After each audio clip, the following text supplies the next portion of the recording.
வணக்கம் நேயர்களே.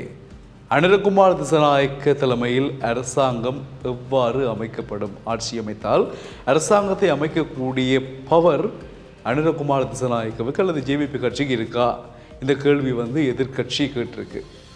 இந்த கேள்விக்கு அந்த கட்சியினுடைய ஜேவிபி கட்சியினுடைய உறுப்பினர் விஜித ஹேரத் ஒரு கதையை சொல்லியிருக்கிறார். என்னென்னு சொன்னால், சுவிட்சர்லாண்டில் 7 பேர் கொண்ட அமைச்சரவை தான் இருக்குது.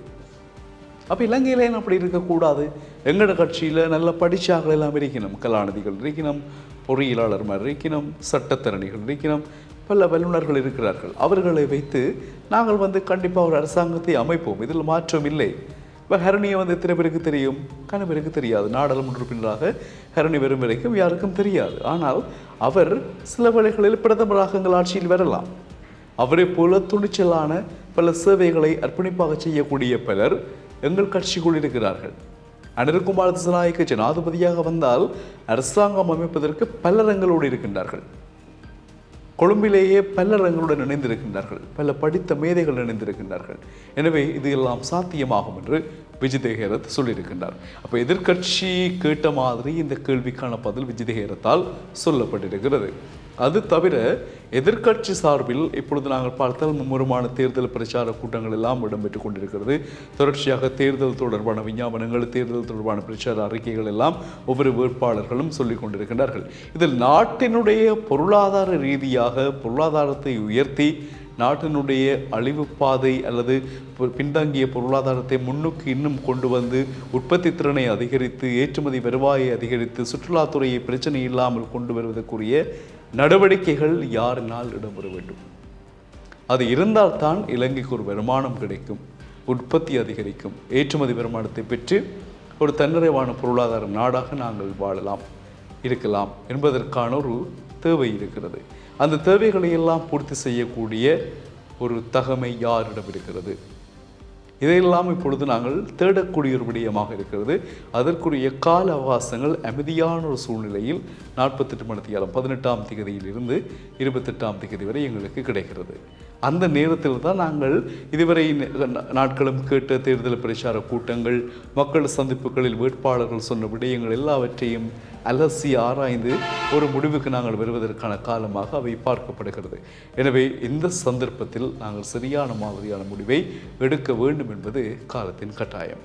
அனுரகுமார் திசாநாயக்க, சஜித் பிரேமதாச, நாமல் ராஜபக்ஷ, ஜனாதிபதி ரணில் விக்ரமசிங்க இந்த பிரதான வேட்பாளர்களில் ஒருவர் நாட்டை நிர்வகிக்கின்ற பொழுது நாட்டில் இருக்கக்கூடிய பல்வகமை பிரச்சனைகள் தீர்க்கப்பட வேண்டும் அல்லது தீர்ப்பதற்கான முயற்சிகளை மேற்கொள்ள வேண்டும் என்று மேற்குலக நாடுகள் விரும்புகின்றன.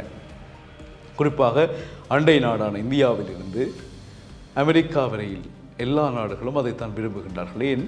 இலங்கை ஒரு கேந்திர முக்கியத்துவம் வாய்ந்த ஒரு நாடு, இந்து சமுத்திர மத்தியில் இருக்கக்கூடிய நாடு. இந்த நாட்டை தாறுமாறாக நாங்கள் நடாத்த முடியாது.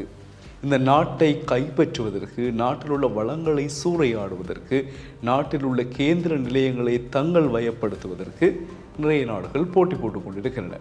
இந்த போட்டித்தன்மைக்குள் இலங்கை சிக்கிவிடாமல் இருப்பதற்கு இலங்கையை காப்பாற்றக்கூடிய ஒரு தலைமையும் கட்டாயமாக வேண்டும்.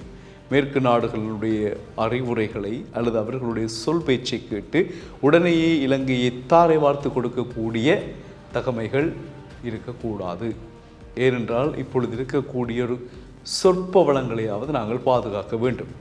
அந்த துறைமுகம் அவர்களுக்கு, இந்த துறைமுகம் இவர்களுக்கு, அந்த முக்கியத்துவம் வாய்ந்த இடம் இன்னொருவருக்கு என்று நாங்கள் குத்தகைக்கு எழுதி எழுதி எழுதி கொடுத்து பெரும்பாலான சொத்துக்களை விரயமாக்கி இருக்கிறோம், தாரை வார்த்து கொடுத்திருக்கிறோம். இனி இருக்க போகின்ற எச்ச சுச்சங்களையாவது பாதுகாக்கக்கூடிய, இலங்கையை எளிதில் யாரும் கைப்பற்றி கொள்ள முடியாதவாறான ஒரு பலத்தை கொண்டிருப்பதற்கு அல்லது யாருக்கும் அடிமையாக இருந்து அவர்கள் சொற்படி நடக்கின்ற நாடாக இலங்கை இல்லாமல் இருக்க ஒரு காலம் எடுத்தாலும் அதை சரியான ஒரு தீர்க்கமான முடிவுடன் கொண்டு வரக்கூடிய ஒரு பக்குவம் இலங்கை நாட்டினுடைய எதிர்கால 5 வருடமாக ஆளப்போகும் ஜனாதிபதியை சார்ந்தது. வரப்போகின்ற ஜனாதிபதி 5 வருடம் மட்டும் ஆளக்கூடியதாக இருப்பாரா அல்லது தொடர்ச்சியாகவே வாய்ப்புகள் இருக்குமா என்பதையும் நாங்கள் பொறுத்திருந்து பார்க்க வேண்டும். அது ஆட்சியின் போது மக்களால் தீர்மானிக்கப்படும். ஏனென்றால் மீண்டும் நாங்கள் சொல்வதை போல கோட்டாபய ராஜபக்சனுடைய அரசாங்கம் கவிழ்ந்ததும் ஒரு காரணமாக அமைகிறது. அது ஒரு முன்னுதாரணமாக நாங்கள் கொண்டிருக்கிறோம். எனவே நாட்டினுடைய தகமையை பேணக்கூடிய, நாட்டினுடைய கேந்திர முக்கியத்துவங்களை பாதுகாக்கக்கூடிய, நாட்டின் இறைமையை பாதுகாக்கக்கூடிய, நாட்டின் பொருளாதார அபிவிருத்தி பாதையை நோக்கியதான பயணத்தில் கைகோர்க்கக்கூடிய தகமை யார் இருக்கிறது என்பதுதான் இப்பொழுது இருக்கக்கூடிய ஒரு கேள்வி. அதற்கான பதிலை நாங்கள் 21ஆம் தேதி முடிவு செய்வோம் இல்லையா? மீண்டும் சந்திப்போம்.